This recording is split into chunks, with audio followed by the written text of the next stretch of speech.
My name is Eric Jones. I'm a professional freelance artist. I'm from the Western New York region. I grew up in this area, actually from a little town called Richburg, New York. And I actually live in West Clarksville, New York now, an equally small town. But I'm a Western New York native, full-time artist of all sorts. But it's not a hobby, it's not a side gig. I'm a professional artist of many sorts, full-time, all day, every day. Yeah, most parents don't tell their kids to pursue, but they should. Every kid's an artist until a grown-up tells them that they're not. When you sit down with a room of 5-year-olds and ask them if they're artists, every kid will raise their hand. You do that in 6th grade, half the kids raise their hand. You do that in college, one of them. And then you ask 40-year-olds and none of them are. I think we're all born with this creative niche that we don't develop because it's not taken seriously. And every kid has this interest in being creative and wanting to create. It's in us. I think it's in us. I was just too stubborn for anyone to push it out of me. Yeah, I mean, I knew from the time I was 3-4 years old that I saw things differently than other people. There's a funny story I tell. My parents thought there was something wrong with me because I was drawing anatomy on people. And when I say anatomy, the anatomy that a 3-4-year-old would see in public. I'd draw bumps and curves and boobs and butts and belly buttons. You know what I mean? That's the stuff that I saw. So I knew that there was contour and shape and gesture to anatomy. And most kids are drawing stick figures, which I couldn't understand because when you create a line can't represent a human limb because a human limb in a contour drawing has a line that starts the limb and a line that stops the limb. So there's got to be 2 lines and there's got to be information between those lines, which is the actual limb. So I'm actually seeing volume at 3, 4, 5 years old and trying to understand that. And my parents thought I was just some weird kid that was drawing boobs and belly buttons. But that's because I could see it differently. So I started depicting people, anything figurative, animals, nature. I saw the organic shapes and I saw the volume there that most kids didn't see. In 6th grade, I had an interest in art, obviously. I knew I was good at it. I wanted to pursue it. In those middle school years, you're very vulnerable, but you're starting to see where your skill sets are. I was very right brain skilled, and I felt like my skills were kind of unlimited. I felt like I could go a long way. And of course, teachers, though, at that age are so influential, and they have a big impact on everything you do. And I remember in middle school, in a science class, the science class ended, we had free time to do what we wanted, and I had a teacher walk by and said, just do something, just leave me alone. He wanted it quiet. And I got out my sketchbook, which to a working class kid in the 80s, that would have been a single subject notebook because I didn't have sketchbooks. And I started to sketch and draw. And this teacher walked by me and paused, and he watched me for a minute. And usually that was followed by a compliment. And he said, put that away and find something constructive to do. And I didn't really know what that meant. I had to ask people what that meant. But that had a huge impact on me because as a middle school kid that struggled academically, the one thing that I knew I was great at had just been chopped down by someone that you really admire, which is a teacher in middle school. They're kind of at that pinnacle of authority for you. And it made me just question who I was and what I would ever do, because the one thing I knew I was great at, I was putting all my chips in on being an artist, was kind of cut down as being something that's not constructive. So I was determined at that point to be an artist, be good at it, make it constructive, and do it professionally, and do it at the top levels at everything that I do. So that's when I started to push myself. So and by the time I was in high school, I was excelling, beyond most of the other students. In college, the same thing. I got complacent and lazy at times, and I had professors tear into me and tell me to cool it and get back on track. And You get knocked down a few pegs, and I just made it my goal to have that as my career. And so I've been a professional caricature artist and sculptor, 2D illustration, and 3D sculpting, now for a total of 25 to 30 years. I've been doing this professionally. Yeah, so the caricature business I started doing online, I'm sorry, in the caricature business I started a retail on-site caricature drawing business like you'd see at theme parks and things. And I hooked up with a few different agencies, local agencies, Buffalo and Rochester and Cleveland, and worked through them, just doing parties and events, corporate events, college events. And that business grew, my popularity grew, and I started, 15 years ago, I started an online retail caricature drawing business, which took off. And I hit it at a good time. I partnered with some brilliant administrative minds and finance minds, some other entrepreneurs, and we started this online retail site, and it's been #1 on the web for 17 years straight. I've drawn close to around 250,000 people, around 250,000 people, celebrities, athletes. We get orders from everybody all over the world. So although I'm local, my online work stretches all over the world.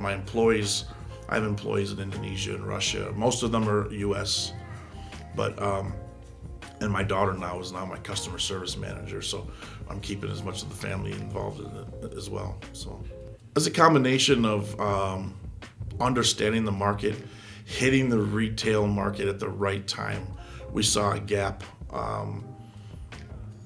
The internet boom in a retail sense was kind of, from the very late 90s to the mid 2000s is when it really started to take off. And we just saw this hole where people could send in a photo and you don't even need to be there to get a caricature done.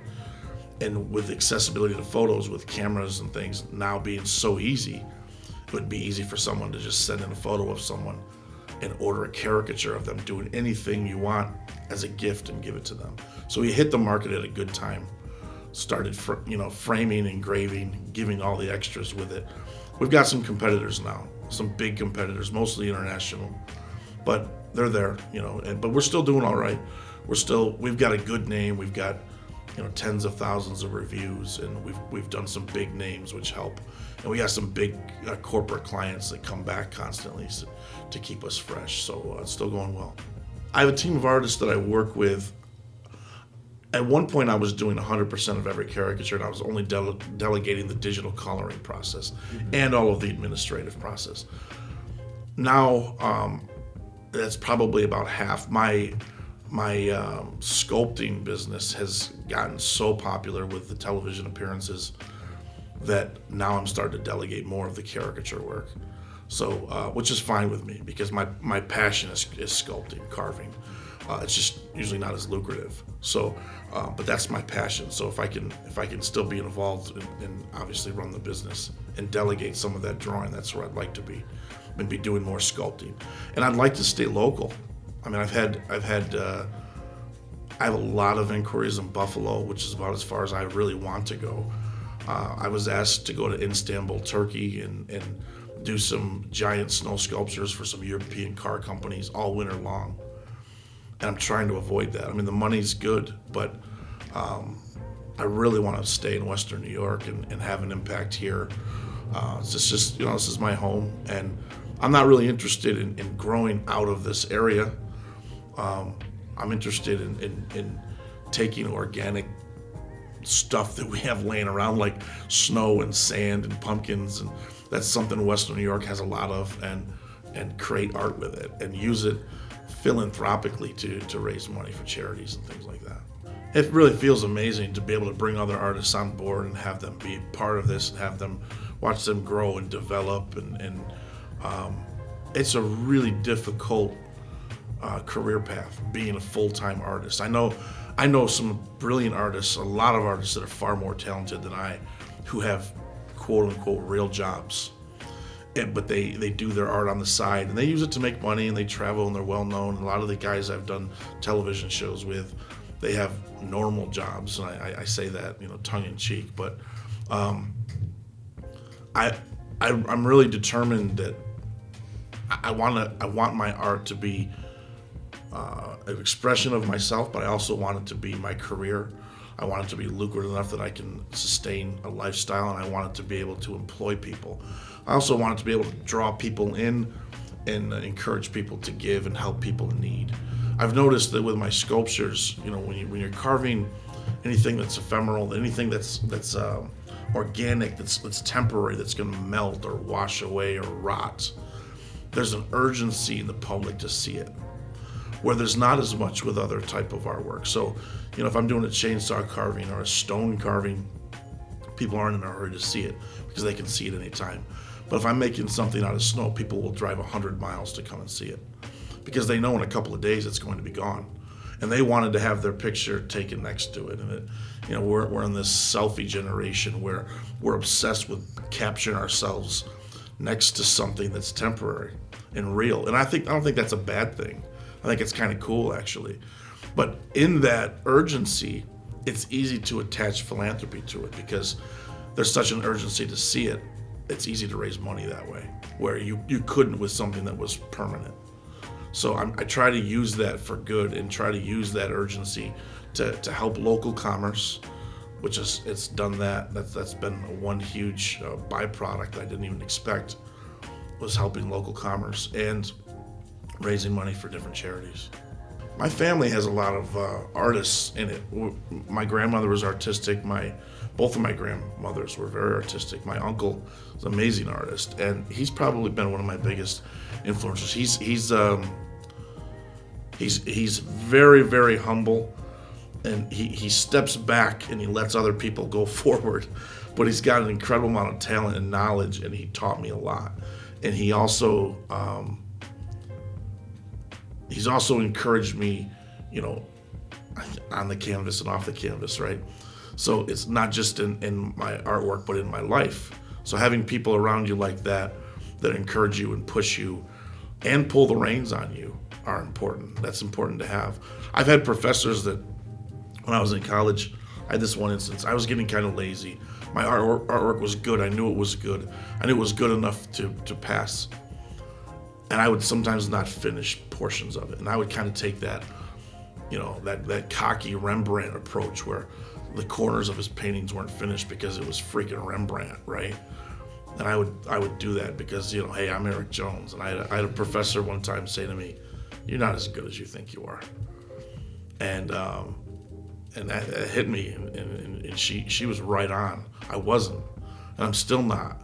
So I try to not let that. I try not to get complacent and lazy because my name has grown in popularity. I still try to finish every product like it's a real client. It's something that the world's going to see, or it's going to hang in someone's house, and I want it to be finished. So I try to carry that mentality with me. Don't listen to the grown-ups at all. And I'm serious about that because I hear this all the time from parents, and I'm actually taking all of this information that I gave you about my middle school experience of finding something constructive to do, and I'm going to write a book about this. I'm working on it now, and the demands in America have changed so much since the Industrial Revolution. What used to be all math and science oriented to create a world of industry has changed. We don't make things here anymore. What we do need is innovative minds, right? We need creativity. We need right brain more than ever. I've seen statistics that there are as many job opportunities in graphic design as there are in the pharmaceutical industry. It's huge. But we tell kids that they have to do this and this and this and this, and then most of that's left-brained. And the reason we do that is because that's what the public school system, and I'm going to get on a rant here, you can cut it out.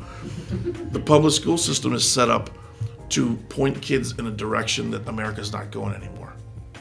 And we're telling kids that your math and science has to be perfect, and your English has to be perfect, and we need engineers and we need calculus, and we don't.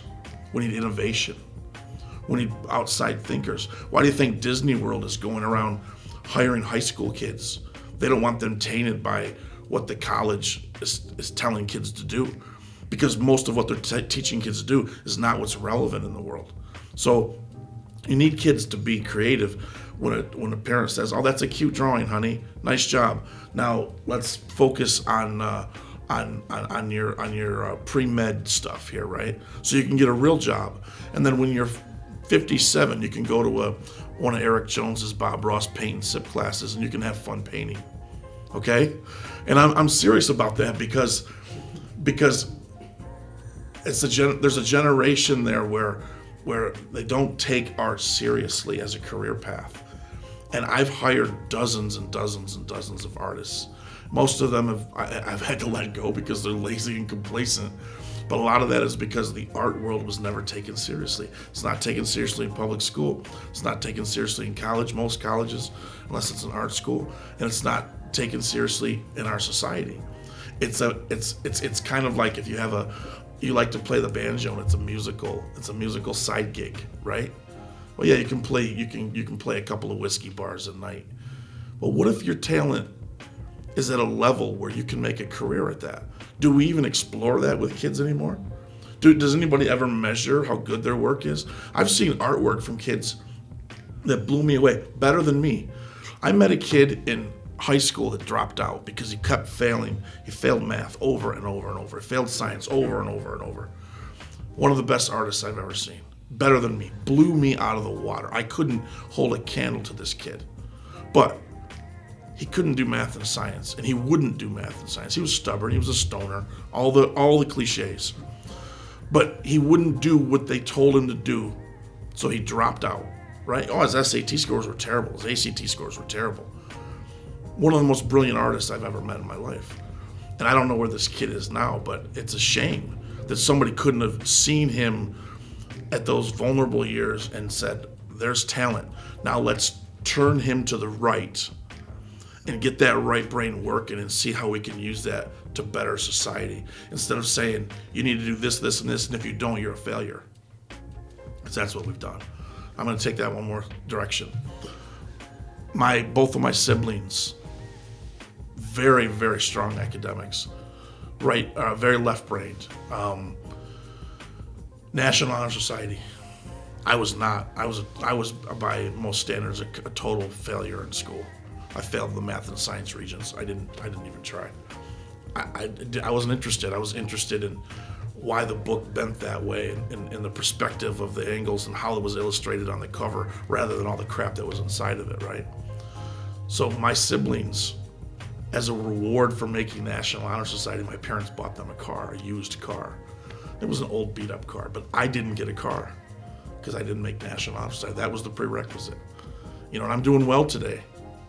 But I look at those kind of standards, and there's nothing against that. I don't have any animosity at all toward my parents. I get what they were doing. They were trying to reward what they thought was academic success because that's what the society rewards, because that's how all of our testing is set up to gauge people. Your worth is based on how strong your left brain is. Well, then I'm worthless. I mean, what did Einstein say? He said, everyone's a genius, but if you judge a goldfish on its ability to climb a tree, it'll spend its entire life believing that it's stupid. That's the philosophy that I take now. It's like, yeah, my math and science suck, but I can sculpt things and create things that would blow your mind. And I can do that and make a living and put you to shame. Small town America is tough on anybody that's eccentric, anybody that's artistic, anybody that's different in any way, in their orientation, in the way they look, in their presentation, and their academics, and the way they speak. Small town America is tough on those people, especially artists. Now you go back to the 1980s, you can multiply that times 40, okay? And there was a set of standards. I have old I have old relatives that still don't understand what I do for a living, and they're still waiting for me to get a real job. And they don't really understand it, because when you grew up in the 80s, if you were smart, which means you were good at math and science, you were a doctor or a lawyer. And if you were okay in math and science, you were a plumber or an electrician. And those were pretty much your options. And that's small town America. And then for the outcasts like me that were artistic, we just became the Breakfast Club losers. Do you know what I'm saying? So the world's changing. It's definitely getting better for people that are artistic. And even in this industry that you guys are in, it's changing and getting better. It's taken more seriously. But huge obstacles. I mean, huge. I mean, I was called every name in the book for being artistic, and I was athletic and popular and things, but still, it was like, man, if you don't get the maths and sciences, then you're just wasting everybody's time, including your own. So it was a tough sell to my teachers. It was a tough sell to my parents, to my family, to everyone, until I got out in the world and started to show people what I could do, and then it started to take off. When you look at the way the classrooms are set up today versus the mid 1800s, there's almost no difference at all. Things are taught the same way to the same kids in the same manner, expecting the same results in the same time frame, in the same subject matter. We've introduced a little bit of technology to it. That's about the only change. But when you look at the world, everything in the world looks completely unrecognizable to the way it looked in the 1800s, except for the way we educate kids. That looks exactly like it did 150 years ago. And the whole world has changed except for the way we teach them, which might be the reason we went from number one in all of these categories to plummeting. We're not even close anymore. We're not relevant. The world has changed, and a lot of other countries have seen that adaptation to change is relevant, and we just don't do that here. Probably the most memorable moment as an artist, and I've had a lot of them, but I was creating the Josh Allen and Stefan Diggs snow sculpture in Cuba, New York, and I was planning to do this just as a fun, kind of a whimsical thank you Buffalo Bills. Their season had just ended, and it went viral. I mean, big time viral. It was on Fox NFL and ESPN, and it was every news station in Buffalo and Rochester were coming to do stories on it, and it was a big deal. And I had Channel 2 and Channel 4 out of Buffalo came and did stories on and we were raising thousands of dollars, and the structure was up, and I was getting ready to take it down. And another news company in Buffalo, who I love these people, but they were kind of behind. They were a little bit behind in their story. They wanted to do a story. I said, look, I'm taking this thing down tomorrow. So they called me in the morning. They said, we want to come interview you and do a story. I said, well, everybody else has already done the stories. It's done. It's coming down. So they said, well, we really want to do this. So I said, well, you got to come this morning and do a story, because tomorrow I'm taking this thing down. So they come down, they do a story, they interview me, they talk about, the same thing all the other companies talked about. And I told them, I said, you have to make sure that when this airs, you tell your viewers that it's coming down, because I don't want people from Buffalo coming down to see this thing and it's not here. So since you guys are a little bit late, just do the story and make sure you make people aware of that. They said, okay. Of course, the show airs, there's no mention of it coming down. The next morning, I'm there with a tractor. I'm knocking down this sculpture that brought in thousands of people all over, upstate New York and even Cleveland and Toronto. And people are coming through and they're yelling at me. Where's Alan Diggs? Well, it's in a heap of snow on the ground there. They didn't see the humor in it. So I got yelled at all day by people. Line of cars of people from Buffalo that came to see this thing, and it's gone. I had another cherry lined up. I had another carving lined up. I had to get this finished. So I was pretty down, and then this truck pulls up, and this guy gets out, and he comes over, and he says to me, Eric Jones. And I said, yeah. And he goes, I've always wanted to meet you. And I said, oh, it's nice to meet you. And he says, I just want to thank you. And I'm expecting to get yelled at up close now. He goes, I want to thank you. And I said, for what? And he said, I own a local diner here in town. And with COVID, things hit us hard. We were about ready to close our doors. And this happened, and now I had to hire people and bring everyone in. And he goes, it's changed us. And I had other businesses in town reach out to me and say the same thing. And I'm getting cards and gift cards and letters and emails. And the impact that it had on local commerce that I didn't expect just moved me. It moves me right now. But I didn't expect that. I was going to raise money for Oshai Children's Hospital and just do a tribute to the Bills. And yeah, it made it on some big things. And I thought, that's cool. Didn't have a clue it would impact local businesses the way it did. at a tough time during COVID. So that was probably my most, and I would never say proud because it was humbling. It was probably my most memorable experience as a professional artist. And I've had several instances, with the caricatures and things, but this one I was just really, really moved by it. Yeah, the pandemic had a huge impact on everything. The online business obviously took a hit. People weren't getting together. They weren't exchanging gifts, and most of my target audiences or my demographic, they're gift-giving corporations and colleges and things. So people weren't getting together. So the sculpting really took off during COVID because it was something outdoors. It was something where people would congregate to see it, but they didn't have to be close to each other. They could social distance, and they could see the sculptures, and it gave them something to do. People were bored out of their minds during COVID. And, you can only have game nights so many nights, and people wanted something to do. So when these sculptures took off, the response was incredible because there was nothing else going on. And it gave people a freedom to get out of the house and go and see something outdoors in the middle of the winter that was, it was positive, and it was encouraging, and it was optimistic, and it just gave a relief to people. Why not do it here?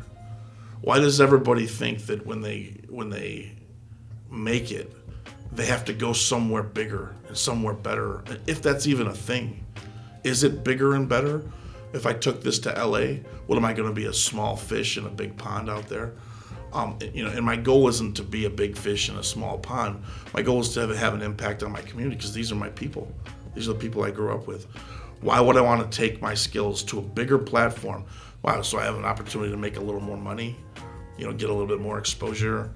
I can do what I do right here and have an impact on people. There's people in need right here. There's businesses in need right here. There's charities that have needs right here. I don't see the point in that. I never really understood that mentality of looking at people less because they stay in their hometown. I think that should be admirable. What you stayed around and had an impact on your community. You stayed around and made a difference. You made something better. Isn't that what you want? This is an economically impoverished area. I understand that. All the more reason to stay, right? People say, "Oh, there's nothing here. Get out of here." Well, it depends on what you're doing for your career, right? I mean, if you can make a career here and help the people here, why not stay? I think just growing up in small town America and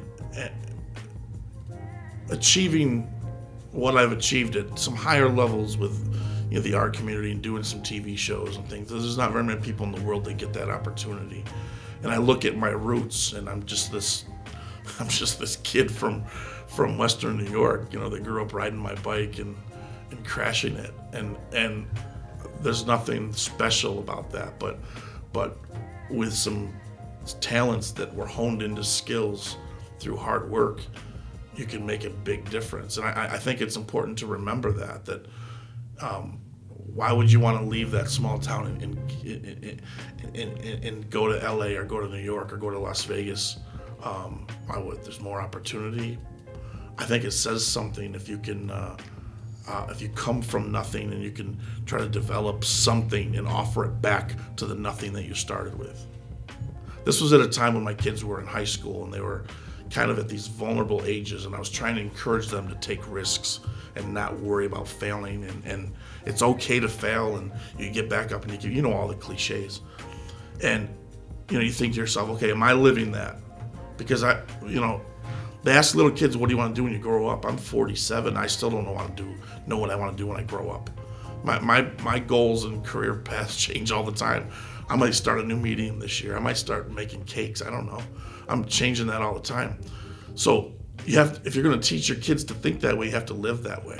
So when I had an opportunity to audition for Halloween Wars on the Food Network, where 10 million people are going to watch me carve pumpkins, I was like, what, am I going to be afraid to fail on TV? Yeah, I was terrified, but you got to try it. And if I fail, I fail. And I get to they picked me for the show.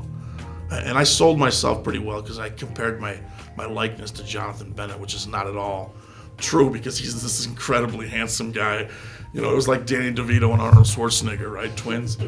And they got a kick out of that. So they picked me. A lot of it is television personality. So they picked me, and I get on the show, and I'm sitting at breakfast at the hotel, and we're getting ready to start filming. First day, we're going to head to the set. And all the wranglers are there. They call them wranglers, to pick up all the contestants and all of your material and your equipment. And they're going to take you to the set. You're going to meet the staff and the production team and blah, blah, blah. And I'm having breakfast with these other pumpkin carvers, and this one pumpkin carver who's world famous. If you look up amazing pumpkins, you won't see mine on the first page. You'll see this guy's. He says to me, "Where's your studio?" And I said, "It's upstate New York near Buffalo." You wouldn't know where exactly. And he said, "How long have you been a professional pumpkin carver?" I said, "I'm not. I'm a caricature artist." He said, "You're not a sculptor?" And I said, "Well, I dabble." And he said, "But you're not a full-time sculptor." And I said, "No." And he goes, "You're not going to last long here." He goes, "You realize everybody here is a professional full-time sculptor." He goes, "Dude, you're on the Food Network. You're one of 6 of the best pumpkin carvers chosen." He's like, "Oh, you're their guinea pig. You're not going to last long." And I was terrified because it was like being in 6th grade again when that teacher said, "Find something constructive to do." That's exactly the way I felt now in my 40s. And I thought, no, I'm better than this. Those days are behind me. So I cleaned him up. He was gone in the second round. I killed him. I made it to the finale in that show. When I made it to the finale, I knew I had the skills to compete on the highest level. So I lost that show by 1 vote. It was a $50,000 decision by 1 vote, which is fine. And lost. So I said, I got to get back into this. So I auditioned for Outrageous Pumpkins, which is no teammates, it's just pumpkin carvers. And I was determined to go there and win the show, just to prove that I could, and I did. America is probably the greatest canvas for an artist to do what I'm doing. There aren't very many countries where you can make a living doing what I'm doing. Silly things like carving pumpkins and making a lot of money doing it. We have some special privileges here, and we have, from an economic standpoint, we have the capability to do really well in life selling products or services that you couldn't get away with in other countries because we have wealth here. So jump all over that, right? You don't have to pick from 6 jobs. It's find exactly what it is you are in love with and what you're passionate about, and strive to be the very best at that thing. I don't get asked to speak at a lot of commencement ceremonies, surprisingly. And the reason is I don't tell people to try to be well-rounded. I don't think it gets you anywhere.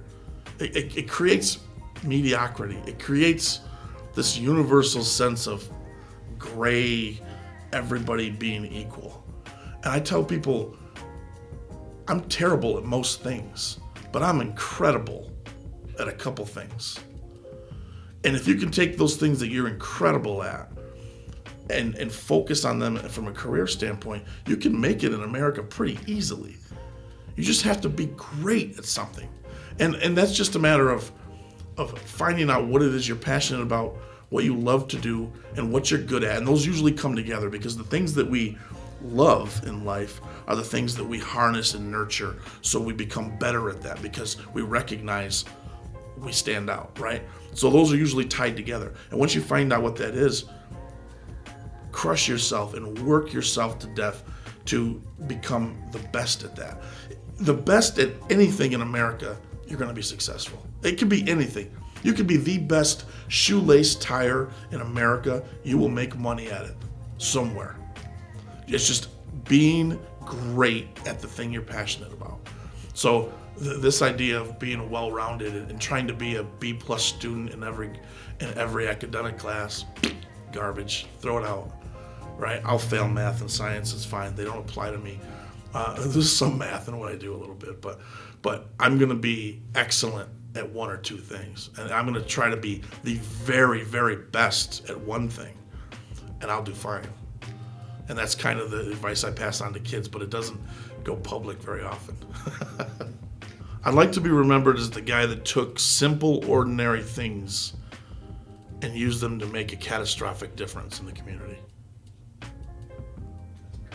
That's snow, that's sand, that's ice, that's pumpkins, it's dirt, it's stuff that we see, stuff that's around us, stuff that doesn't seem important or relevant, that we can take that and turn it into art so that people want to see it, and then again turn that into something that helps local commerce and charity. I think that's amazing. You can follow my social media, Eric Jones Studios. That would be Instagram and Facebook. I have a commercial Facebook page, Eric Jones Studios, as well. My personal page is maxed out for followers, but you can follow my commercial page, Eric Jones Studios. And I have a TikTok, which I hire people to do because I don't have time to learn TikTok. So it's _ Eric Jones Studios _, and you can follow my TikTok reels there. I try to create video footage for just about everything that I create, so people can enjoy the process. Cool. Well, thank you very much. Thanks for having me. Interview. Yeah.